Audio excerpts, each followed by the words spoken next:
Speaker, গত parliament শুধু পার্লামেন্টের গণতন্ত্রের হত্যা করে না, এই পার্লামেন্টের স্ট্যান্ডার্ডকে সাংঘাতিকভাবে নষ্ট করেছে। আমরা দেখেছি মাননীয় স্পিকার, এখানে মমতাজ থেকে আরম্ভ করে এখানে গান হয়েছে, এখানে অন্য কিছু হয়েছে।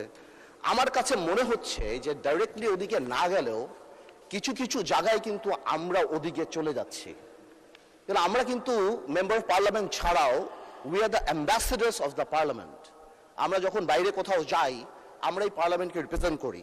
মানে স্পিকার, কালকে পরশুদিন পার্লামেন্ট থেকে যাওয়ার পরে আমি অনেক টেলিফোন পাই এবং সেখানে আমি ডিফেন্ড করার চেষ্টা করি এবং ডেইলি স্টার নিউজ করে Jamaat MP demands washing machine, microwaves and curtains. এটা আমাকে অনেক লজ্জা দেয় এবং আমি মনে করি এই পার্লামেন্টকে অনেক লজ্জা দেয় যে একটা মেম্বার অফ পার্লামেন্ট এখানে দাঁড়িয়ে যেখানে জনগণের কথা বলবে, যেখানে বিভিন্ন জনগণের দাবির কথা বলবে, সেখানে একজন মেম্বার অফ পার্লামেন্ট দাঁড়িয়ে উনি ওয়াশিং মেশিন পেল না, মাইক্রোওয়েভ পেল না, কার্টেন পেল, সেই ব্যাপারে দাঁড়িয়ে কথা বলবে। যেখানে আবার বলা হয় যে আমরা গাড়ি নিব না, আমরা প্লট নিব না এই ব্যাপারে। তাহলে আমার কাছে মনে হয় মাননীয় স্পিকার যে আসলেই যদি গাড়ি আর প্লট যখন ওনারা বাদ দিল তখন ওনাদের বুকের উপরে কত বড় পাথর চাপা দিয়ে বাদ দিতে হলো যে মাইক্রোওয়েভ আর ওয়াশিং মেশিনের জন্য এই পার্লামেন্টে দাঁড়িয়ে কথা বলতে হচ্ছে।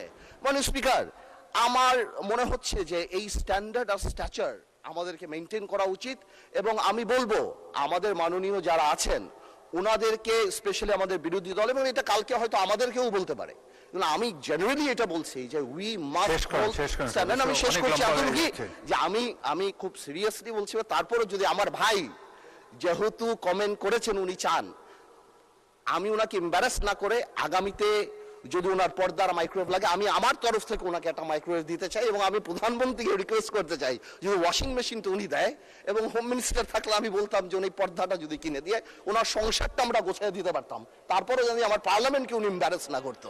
আপনাকে ধন্যবাদ স্পিকার।